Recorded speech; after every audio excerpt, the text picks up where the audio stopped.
If you recall during the unboxing, I had noted my dislike for these wheels. Now I could just paint those openings black to simulate the opening and move on with my day, but that will never look as good as a real thing. And you guys have seen me do this on just about everything I've opened up in a model kit. I'm just drilling a hole in all the corners and then using the fluting of the drill bit to act as a coping saw and kind of just cut out the opening. There are also so many dechroming videos out there that I just skipped that entire process. I should also note that I have no idea what size this drill bit is. It's just the first one I found in a pile that wasn't broken.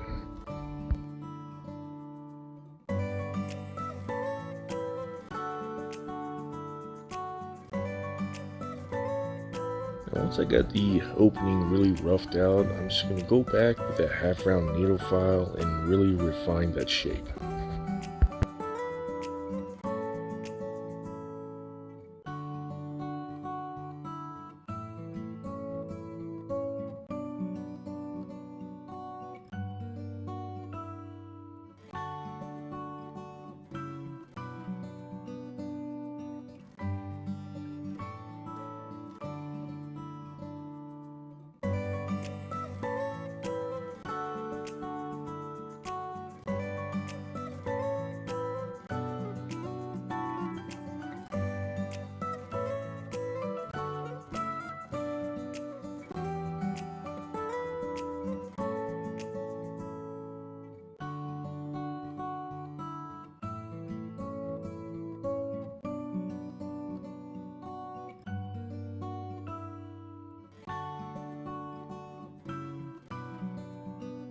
Now once I get this shaped where I'm going to be happy with it, I'm just going to use some Tamiya extra thin and use that to clean up the opening.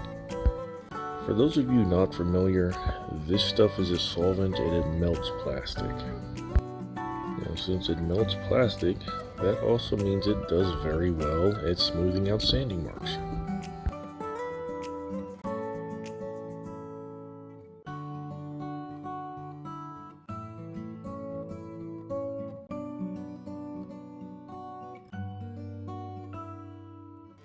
Now several hours later, you should have a stack of wheels that look like this. Yeah, just like that. Very good. Now I'm going to be painting these wheels chrome, and for those of you who do not know, metallics look amazing over a dark base. So I'm going to be using some Tamiya TS14 Gloss Black to get that rich black color. And being a gloss, it's also going to be ultra smooth when it dries. And I did let them dry a full 24 hours before I sprayed this stuff on them.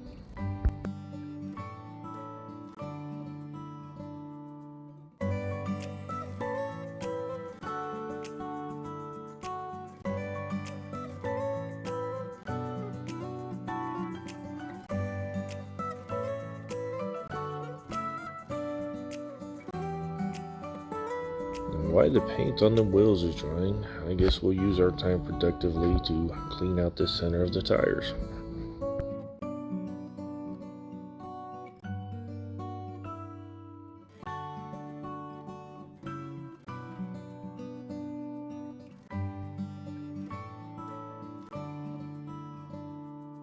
Now, off camera, I had painted the wheel backs the exact same color as the front of the wheels.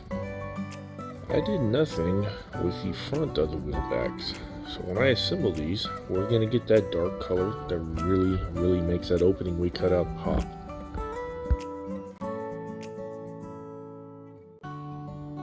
This 30-year-old rubber didn't have a lot of stretch left to it, so it was kind of a fight getting them over those wheels.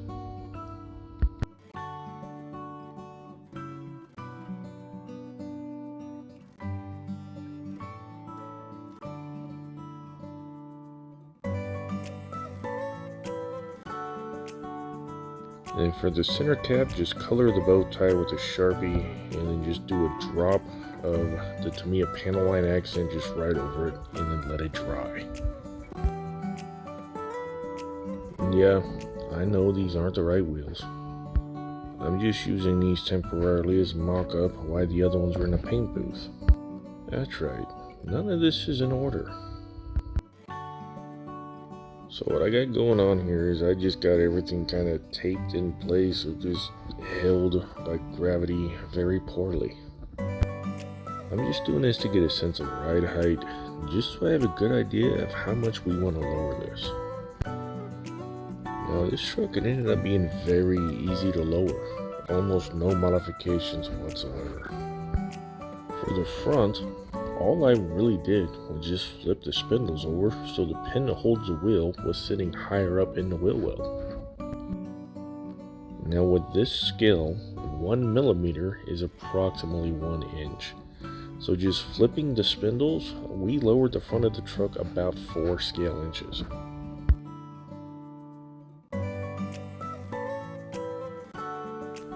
Now for the rear, it's kind of janky, but it worked. We were able to lower it about 3 scale inches. I'm really just going to press the differential up into the bed and glue it in place. Normally what I do in a truck is I would de-arch the springs, or I would cut the mounting tabs lower and sand them until I got the ride height where I wanted to go. This truck from the factory already has that, so I didn't have a lot of options here. So now that we get our game plan there and I got everything mocked up, it's time to get it all into paint. I'm going to start by assembling the fuel tank.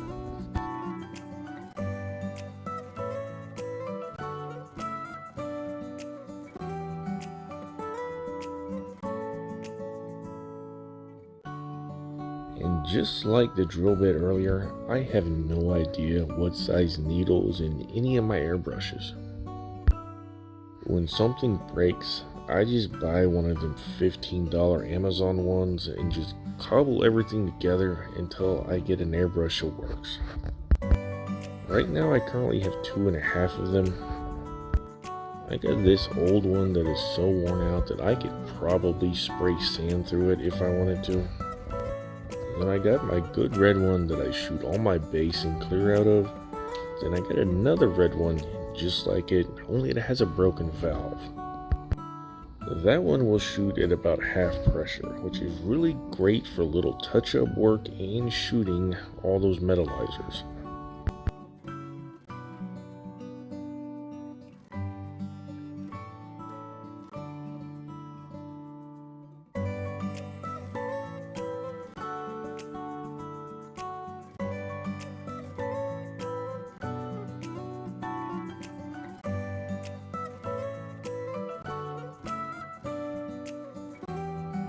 Now with the diff cover being so insanely thick, it just made sense to me to paint it aluminium to look like one of them aftermarket billet ones.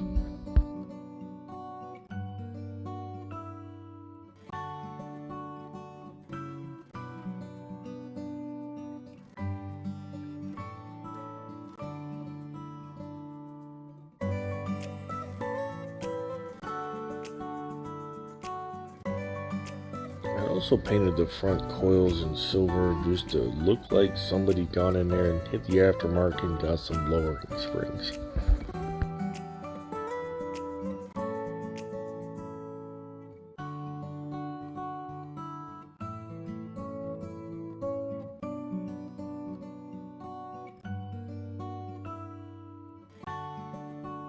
Now I do know that I'm supposed to be putting the spindles in at this time as well.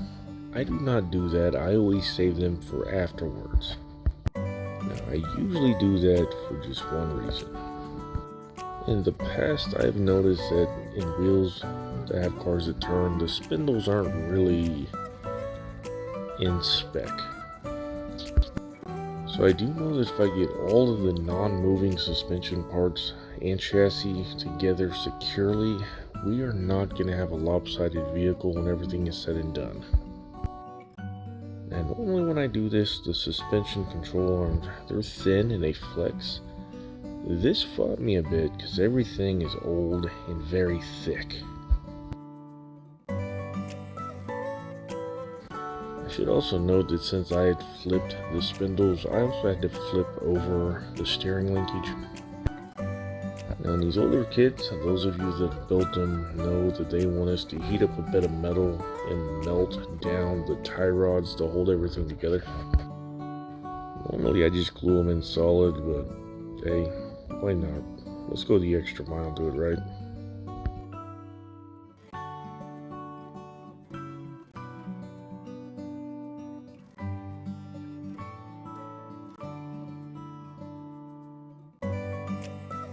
Might as well do a quick sanity check now, just to see how level this thing sits in case we need to start making adjustments.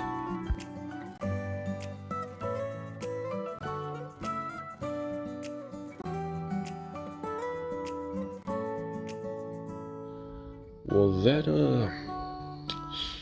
that's not too bad.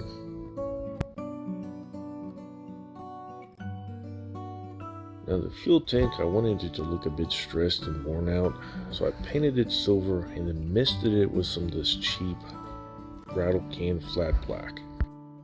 Oddly enough, it's a perfect match for Tamiya metallic gray.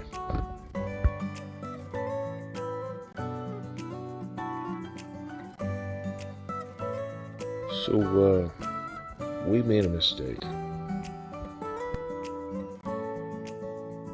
Since I had lowered everything and made that rear axle permanent, there's no way I could fit that through the way it's supposed to go.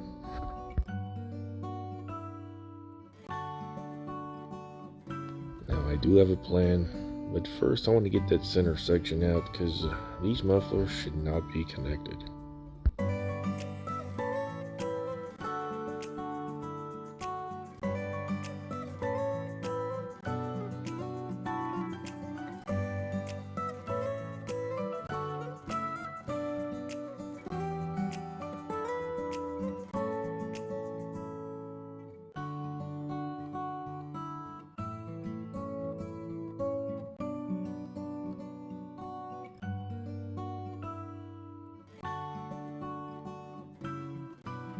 This is the best I could come up with.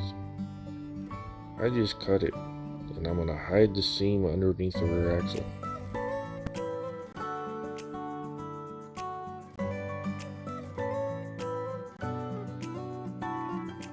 And for some reason I thought, being that this is a 90s era truck, I thought it'd be cool to run some of the Monroe shocks that everybody loved back in the day.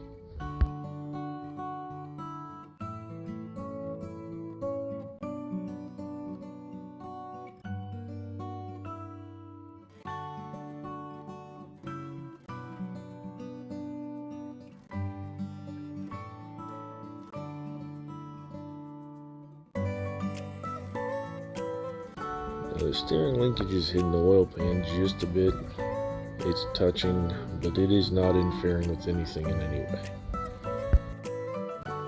I'm just going to temporarily put it in place now, just so I have a rough estimate of where to mount the tranny cross member.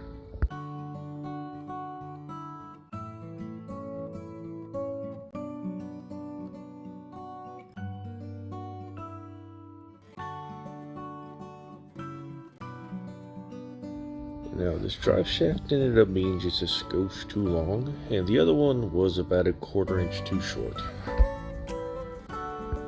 So I got everything where I needed it to be, and I used a toothpick as a wedge just to kind of keep everything where it needed to be while the glue dries.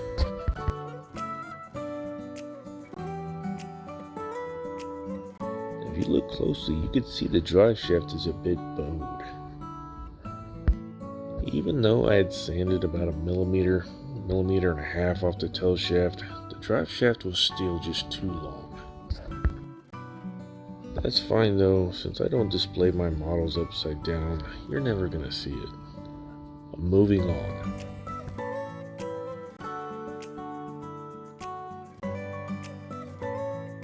Now I will note that during the unboxing I talked about how crooked this sits in everyone's builds, and I thought it was just a design flaw, but no, look at that.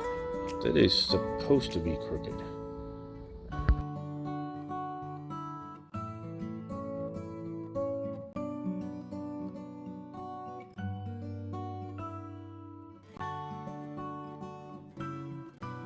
also want to point out that on camera, those catalytic converters look terrible.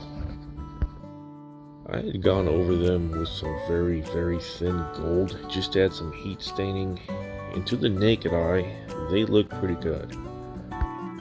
But here, I don't even know how to describe how bad they look.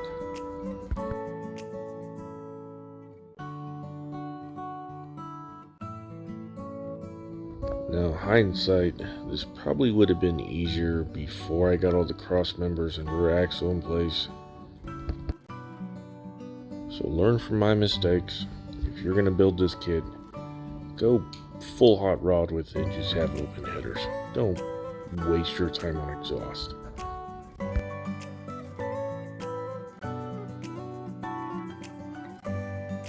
Now this rear piece, I'm going to wait till the end to install it, because it's kind of got a whole lot of play to it right now. So I'm just going to wait till the end and just line it up with the body.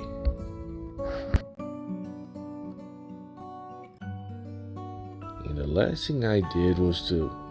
Oh, we got photos already. That must mean we're done. Now, if all goes to plan, the next video should be the finale, so be watching for that in the next week or so. Have a good night.